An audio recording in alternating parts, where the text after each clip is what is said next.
Kita akan membahas tentang pluralitas masyarakat Indonesia. Plural itu sendiri kita artikan sebagai kemajemukan atau keberagaman. Nah, Indonesia adalah merupakan negara kepulauan yang mana dihuni oleh lebih dari ribuan suku bangsa yang sudah barang tentu memiliki keragaman budaya yang menyebabkan bangsa Indonesia ini merupakan bangsa yang pluralis atau bangsa yang majemuk.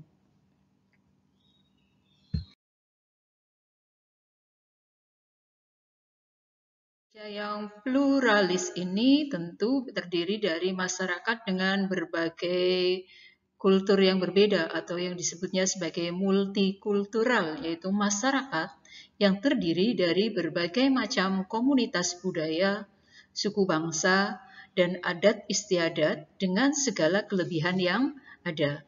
Nah, inilah justru yang menjadi keuntungan bagi bangsa Indonesia dengan keragaman yang ada bisa memperkaya budaya bangsa Indonesia yang berbeda dengan bangsa lainnya.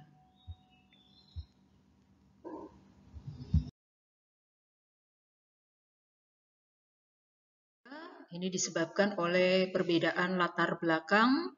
Ada beberapa perbedaan yang menjadi latar belakang adanya pluralisme di Indonesia. Yang pertama ada perbedaan agama, yang kedua ada perbedaan kebudayaan, yang ketiga ada perbedaan suku bangsa, dan yang keempat ada perbedaan pekerjaan atau profesi.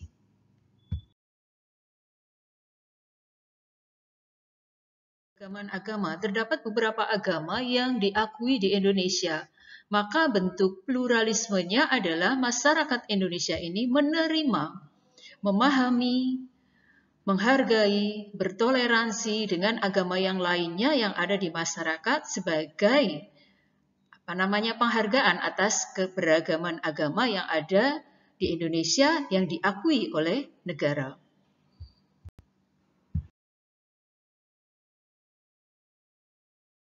Diakui sebagai agama di negara Indonesia yaitu ada agama Islam.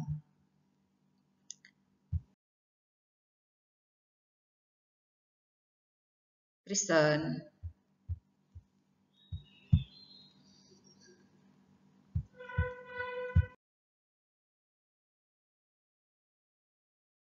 Ada Kristen Katolik dan ada Kristen Protestan.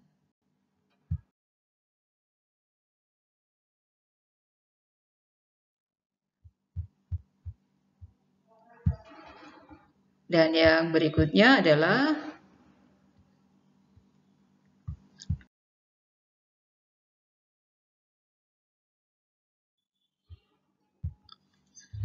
agama Hindu.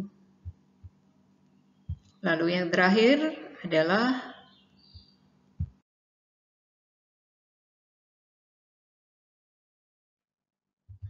agama Konghucu yang diakui oleh negara, dan ini adalah bagian pluralis masyarakat Indonesia dari sisi perbedaan agama yang ada dan diakui oleh negara kita.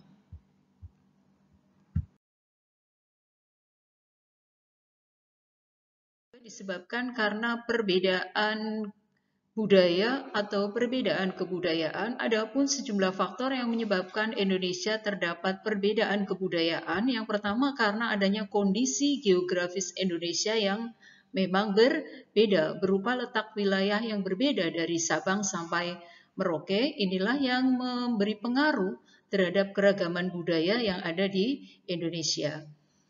Perbedaan kebudayaan selain dipengaruhi oleh faktor geografis, yang kedua juga dipengaruhi oleh letak strategis Indonesia yang merupakan jalur lalu lintas perdagangan dunia yang menyebabkan di Indonesia itu banyak mendapat pengaruh budaya asing yang masuk ke Indonesia melalui warga asing yang singgah atau menetap di Indonesia, lalu mereka menyebarkan kebudayaan. Inilah yang menyebabkan Indonesia semakin majemuk kebudayaannya karena faktor pengaruh letak secara geografis.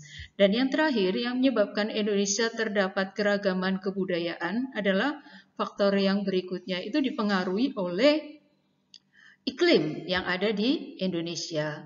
Dan iklim ini juga mempengaruhi atau memperkaya kebudayaan Indonesia.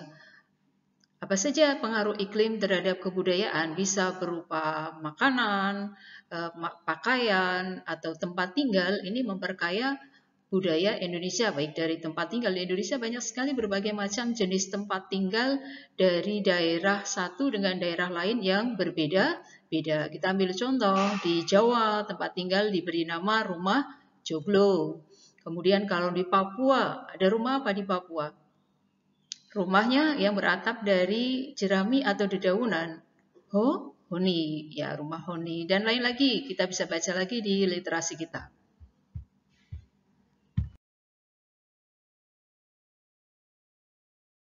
Suku bangsa. Tadi sudah disinggung bahwa Indonesia memiliki beribu banyak suku bangsa. Kalau bisa kita catat, Indonesia memiliki 1128 suku bangsa yang tersebar di berbagai pulau yang ada di Indonesia. Sudah barang tentu suku bangsa ini memiliki kebudayaan yang berbeda-beda, baik itu berupa seni budaya tari, seni budaya pahat, dan tradisi lainnya yang berada di daerah itu yang berbeda-beda yang memperkaya khasanah budaya bangsa Indonesia.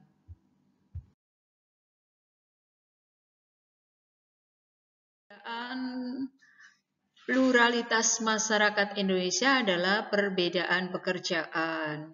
Sektor lapangan pekerjaan di Indonesia itu sangat beragam, maka mengakibatkan pula beragamnya pekerjaan yang ada di Indonesia. Ada yang bekerja di sektor formal, ada yang bekerja di sektor informal, ada pula yang bekerja pada sektor non-formal. Seperti apa sih pekerjaan di sektor formal? Itu adalah pekerjaan di lingkungan pemerintahan. Kemudian ada sektor informal. Itu adalah status pekerjaan yang bebas dan mandiri. Seperti apa? Petani, non-pertanian. Nah, itu di Indonesia masuk dalam sektor informal. Lalu yang terakhir ada sektor non-formal. Seperti apa sih sektor non-formal untuk jenis pekerjaannya? Itu adalah pekerjaan non-pertanian. Ini biasanya pekerja pada sektor non-pertanian itu seperti buruh, pedagang kaki lima, atau pekerja juru parkir, dan lain sebagainya. Itu adalah beragam jenis pekerjaan yang ada di Indonesia yang menyebabkan bangsa Indonesia itu disebut sebagai bangsa yang majemuk. Wujudkan masyarakat yang multikultural. Sebelum kita sampai kepada bagaimana mewujudkan masyarakat multikultural, kita tahu dulu apa itu masyarakat multikultural.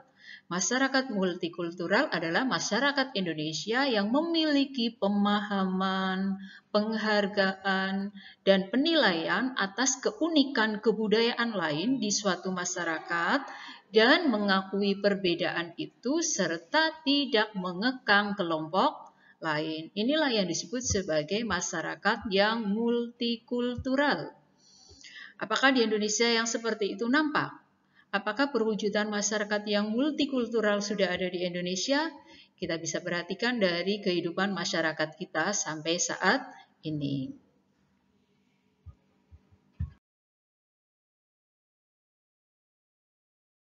Fungsi keragaman budaya. Apa sih peranan dan fungsi keragaman budaya bagi bangsa Indonesia? Peranan dan fungsi dari keberagaman kebudayaan di Indonesia di sini adalah kita pakai untuk mendukung, untuk mengakui, meningkatkan, dan menguatkan keragaman budaya yang kita punya. Salah satu dari peran dan fungsi keragaman budaya kita bisa ambil contoh dengan mengajarkan membatik kepada generasi penerus bangsa atau anak-anak muda, dan ini merupakan bagian dari pendidikan multikultural atau keragaman budaya sebagai wujud adanya kebiasaan atau tradisi yang ada di suatu daerah.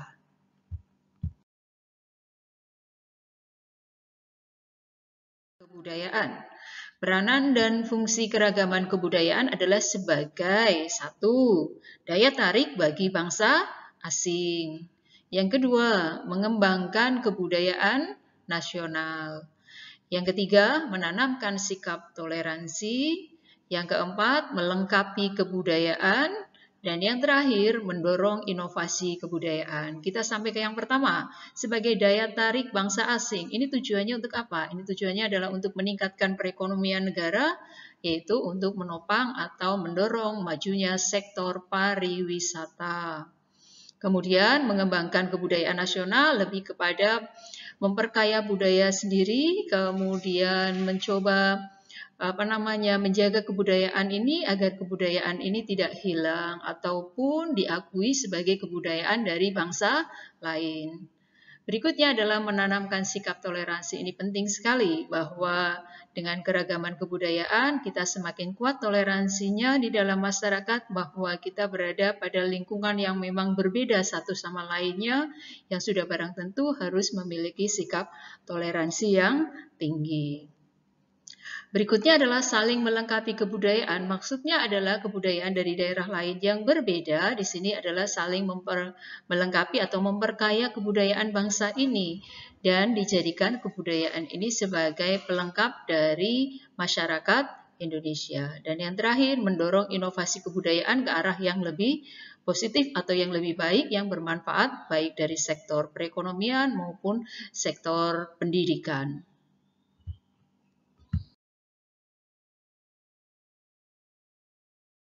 Dari pluralisme terkait dengan pluralitas masyarakat Indonesia, sampai berjumpa kembali pada pembahasan kita di materi selanjutnya. Kita akhiri pertemuan dengan membaca hamdalah bersama-sama. Alhamdulillahirabbil alamin. Terima kasih. Jangan lupa di like serta subscribe channel ini. Terima kasih. Assalamualaikum warahmatullahi wabarakatuh.